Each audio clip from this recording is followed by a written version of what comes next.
In this video, I'm going to show you how to add and edit static pages in WordPress. Static pages are like the About page, Contact Us, Music Service, and other pages that are the main pages on your website that don't get updated too often. To view static pages in WordPress, I'm going to click Pages on the sidebar. Here are all the static pages on your website. Here you see the page title, the author, and the publish date.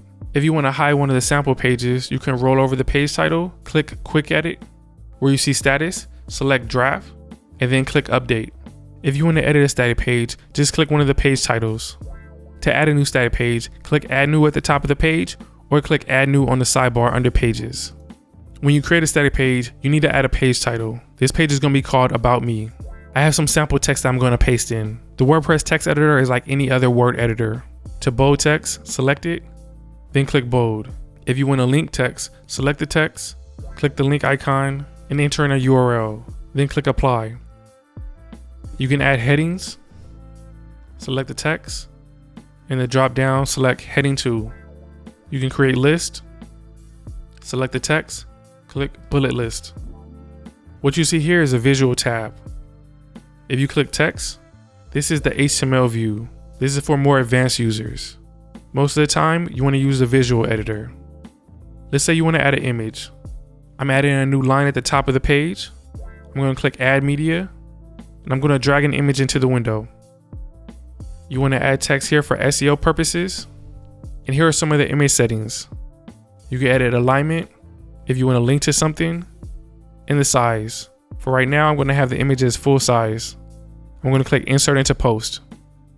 I'm going to click Preview. Here's a preview of the page. By default, static pages have sidebars. Let's say you want to make the page full width. I'm going to go back to the other browser tab, look under Page Attributes, under Template, select Full Width. Also, these boxes toggle. I'm going to preview the page again, and you can see it's now full width. Let's say I want to edit the image. I'm going to go back to the other browser tab. I'm going to click the image. I'm going to click the pencil icon. And here I want to click Edit Original. And let's say I want to crop the image. I'm going to click Crop, and I'm going to tighten it a little bit. I'm going to click Crop again. I'm going to click Save. I'm going to click Update. And let's say I want to align the image right. With the image selected, I'm going to click Align Right.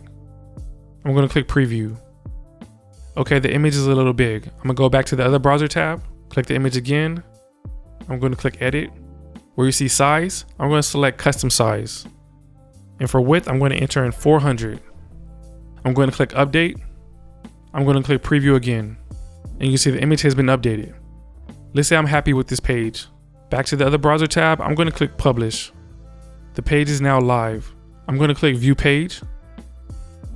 And this is the live page on the website. Let's say I want to add the page to the navigation menu. I'm going to click Customize. I'm going to click Menus, Main Navigation Menu. Here are the existing links. I'm going to click Add Items. Pages is open right now. If it was closed, you want to click into it. You can see About Me right here. I'm going to click plus. You can see About Me has been added to the left. I'm going to click the X to close this panel right here. And you can see About Me has been added to the menu. Let's say I want to change the location. I'm going to drag it up. And now I'm going to click Publish to make the changes live. I'm going to close the customizer. I'm currently on the About page, so you can see it's highlighted in the navigation menu. So that's how you create a new static page.